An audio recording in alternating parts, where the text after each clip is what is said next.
Shalom kepada sahabatku kaum wanita dimanapun Anda berada. Kembali kita akan mendengarkan renungan harian kita dari buku Ditutupi dan Dibawa. Saat ini perenungan kita diberi judul Seorang Wanita Istimewa yang ditulis oleh Evis Mairutni.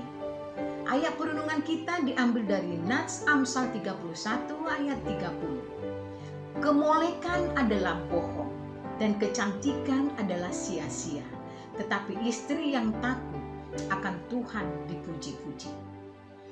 Dia melangkah dengan elegan ke dalam ruangan mengenakan gaun desainer terbaru dari Paris atau New York. Saya tidak yakin. Rambutnya tertata rapi saat berliannya berkilauan di bawah lampu gantung yang bersinar terang. Parfumnya semerbak menembusi udara saat dia bergerak meluncur. Tentunya ini pasti parfum termahal yang bisa dikenakan seorang wanita. Dan lihatlah, kukunya yang terawat sempurna dan riasan yang diaplikasikan dengan hati-hati. Memang, dia sangat menonjol di antara wanita lain yang berkumpul di ruangan ini. Dia dengan jelas menampilkan dirinya sebagai seorang wanita kaya, cantik, unik. Gayanya lebih di atas yang lain. Apakah dia bangsawan? Seseorang bertanya kepada yang lain. Dia jelas bukan salah satu dari kita. Orang lain diam-diam berbisik. Dia jelas terlihat seperti wanita terhormat. Ketika kita memikirkan seorang wanita terhormat, gambaran apa yang muncul dalam benak kita? Itu bukan wanita yang membawa pel dan ember. Bukan pula wanita dengan 3 atau 4 anak yang menarik-nariknya. Bukan wanita yang bekerja keras di pabrik atau di jalur produksi, atau pengasuh pribadi, atau perawat, atau bahkan dokter. Apakah itu pekerja kantoran, pengasuh anak, guru, atau pengacara? Tidak, itu mungkin bukan salah satu dari semua ini. Dalam pengalaman kolektif kita, citra seorang wanita yang istimewa mungkin adalah seorang yang hidup di luar realita yang kita pahami. Namun, wanita sejati yang istimewa sering diabaikan oleh masyarakat.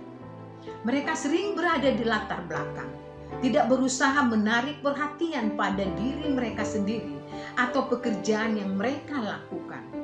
Seringkali mereka adalah yang diremehkan pengaruhnya terhadap kehidupan orang lain dan anggota komunitas mereka. Banyak dari kita yang akrab dengan program di jaringan televisi besar yang menyoroti, menghormati, dan memberikan sejumlah besar uang kepada badan amal dan individu berpengaruh yang dianggap heroik. Mereka dinominasikan untuk pengakuan oleh media nasional. Katakan pada saya, siapakah di antara kita yang tidak diakui dan dihormati? Namun, sebagai wanita Kristen, kita diberkati dan dihormati oleh Pencipta, Tuhan, dan Juru Selamat kita, Yesus Kristus.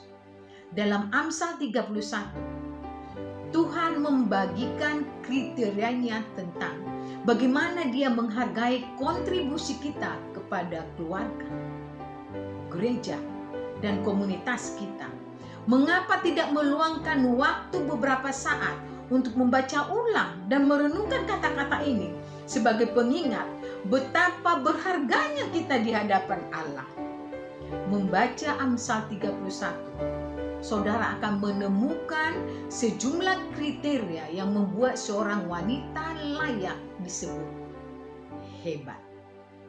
Saudari terkasih, perhatikan banyak cara Tuhan melihat kita sebagai wanita terhormat. Demikian pesan renungan kita hari ini. Tuhan Yesus memberkati kita semuanya. Amin.